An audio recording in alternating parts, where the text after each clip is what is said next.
Hello there, thank you for joining me for That's Just the Way It Is. I'm your host, BC. Today we're going to talk about the 50-year anniversary of JFK. That's John Francis Kennedy.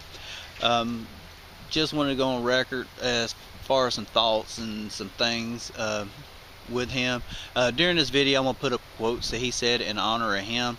I do believe the 2 years he was in office, I do believe that he, from what I've been told from, relatives and my mom and everything, everybody thought really highly of the man. You can say whatever you want, all the conspiracy theories out there about him and alleged, like Marilyn Monroe and things like that.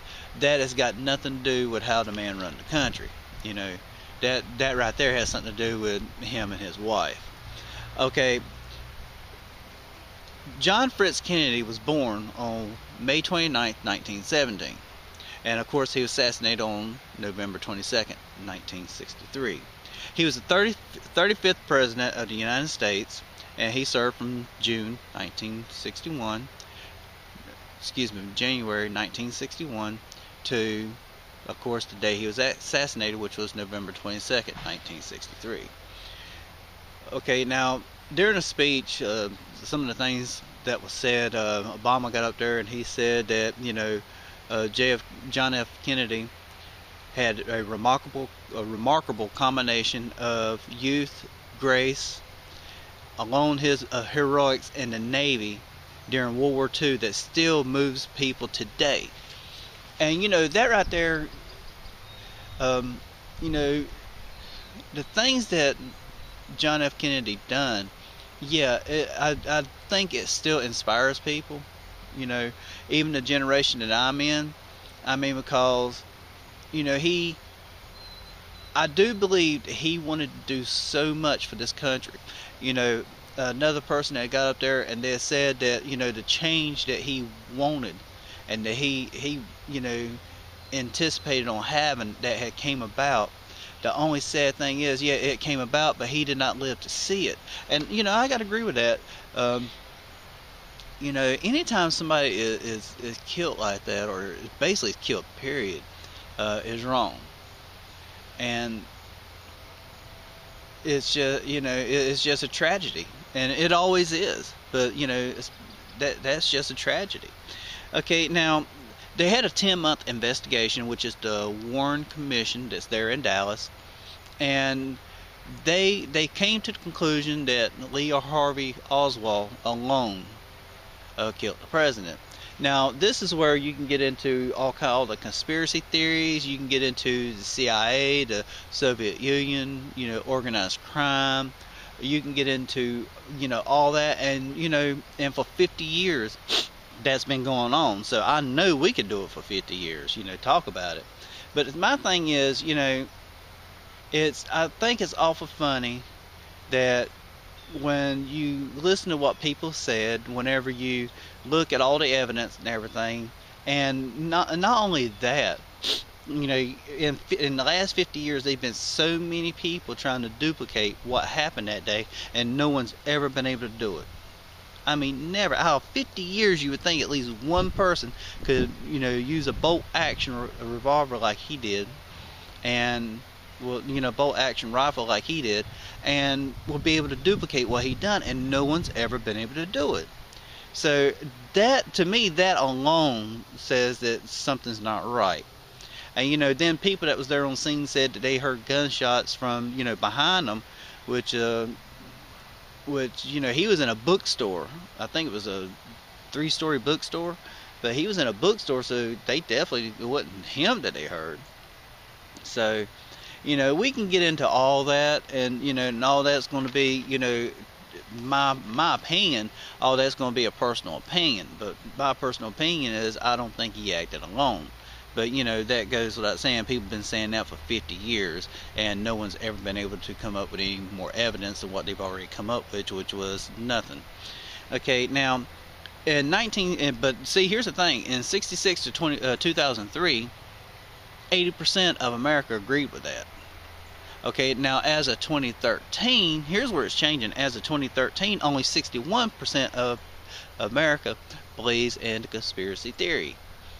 Now, That right there just tells you, as time goes along, that things do change, and it's really something that and I think a lot of that is people really don't know what happened. People really don't look into it. I mean, people look at movies and they go off on what movies say. Not even many people read. I mean, people do read, but not many people read like they used to.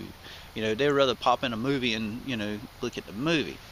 So so that right there, I think alone changes things. Now, 30% think that Lee Harvey Oswald did it alone.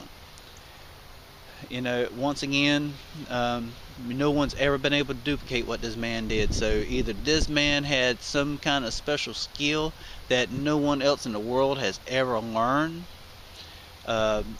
which what he did, I don't think it was a special skill. I mean, you aim and you shoot, but with as many shots that was fired, with the rifle that he used, no one's ever been able to get it that precise and to get everything going in sequence like he did that day. So Lord only knows. Now when he was caught, now here's the thing, he was going down the street in a residential neighborhood, and Officer Trippett, he seen him and he fit the description of a guy they was looking for who shot the president. So he called him over to the cop car and he walked over to the cop car. So they got into a heated debate, and the officer started getting out of the car, and that's when Lee Harvey Oswald shot the officer. And there was some witnesses to that and things, and they later picked him up in a movie theater. Now, when they got him, he said that he was a patsy. He didn't say for who. He just said he was a patsy, and he could have been. I mean, we don't know. But the man died before he could really say a whole lot, and the things that he probably said in the police station was never found out. There was a reporter, actually, this lady was telling this reporter, says she's got to get to Dallas, and he said, ma'am, he said, president's already been shot, and he's already been declared dead, and there's really not a lot you can do. She said, but I think they're looking for my son. So he got a news car, and he drove her there, and he tried to talk to her on the way, and she wasn't saying nothing hardly. She was just saying that her son's always been misunderstood, and so he gets her to the hospital, gets her to the police station, and they go in, and she's there, and he's still there now, and nobody's asked him anything, and she's there, she's talking to the cops for a little bit, and she says she wants to see her son, which his wife was already there. And so they said, okay, and then they looked at him, and they said, well, who are you? And he told them he was a reporter, and they said, you got to leave now. And they escorted him out of the police station. So, he hung around that whole time up to that point. I'd always wondered if he would have said that, he would have said, I'm with her. What would he had heard in that conversation, because between him and his mom, because no one knows, no one's ever came out and said what he told his mom. So the whole thing, when it comes to this whole incident that happened 50 years ago, it's just really crazy, and it spins into a cycle that never ends. Now, in 1978, now there is a organization. It's called the United States House Committee on Assassinations. Now, they found the report that the Warren Commission released. Remember, they done a 10-month study, but they found it flawed. Okay, I'm gonna be honest with you, I find it flawed too, because like I said, out of 50 years, no one's ever been able to reduplicate what he did that day. So that's just backing that up a little bit, and it's just, and the whole thing's crazy. And what I find interesting, that the president's doctor, which was Dr. George Berkeley, he signed a death certificate. They announced the president dead at 1 p.m. on November 22nd, 1963, and they said, of course it was a gunshot wound, a fatal gunshot wound, but they found bullets that they said matched the rifle that Lee Harvey Oswald used, and whether it matches or not is really irrelevant. You know, I mean, it is, but you know, to me, I'm thinking that it it really doesn't much matter because no one's ever been able to duplicate what this guy did. So, you know, could that have been, you know, forged? Yeah, it could have been. Seems like everything when it comes to this poor man dying has been one lie after the other anyway. So yeah, I think that could have been forged very easily. Now, here's what I also found interesting. When the president was announced dead, which is what I wanted to get to, when the president was announced dead, now there's a Texas law that when someone is killed, assassinated, things like that, that there has to be an autopsy. Well, the Secret Service and the officers there got into a dispute that ended with Secret Services pushing the officers up to the wall at gunpoint. You know, so they did not even want an autopsy to be done, so the autopsy wasn't even done there at the hospital. And I thought that was interesting, thinking you may find that interesting, because you know that's something I never heard. You know, because I watched the movies. You know, I don't think I watched all of them, but I watched a few of them. And you know, and in the past I you know read up a little bit on it, but I really didn't go into it in great detail. But I thought that was very interesting because it just goes back into a conspiracy thing. You know, and I'm not pushing a conspiracy theory, but I just, and you know, and I'm not saying whether the CIA done it, the Soviet Union, or the you know, organized crime. Which that reminds me, I did read somewhere that Lee Harvey Oswald said that he was a patsy for the Soviet Union. So, you know, and like I said, that very well could have been. That's something we'll never know. The man didn't even make it to trial because when they was taking him out of the police station, he got shot.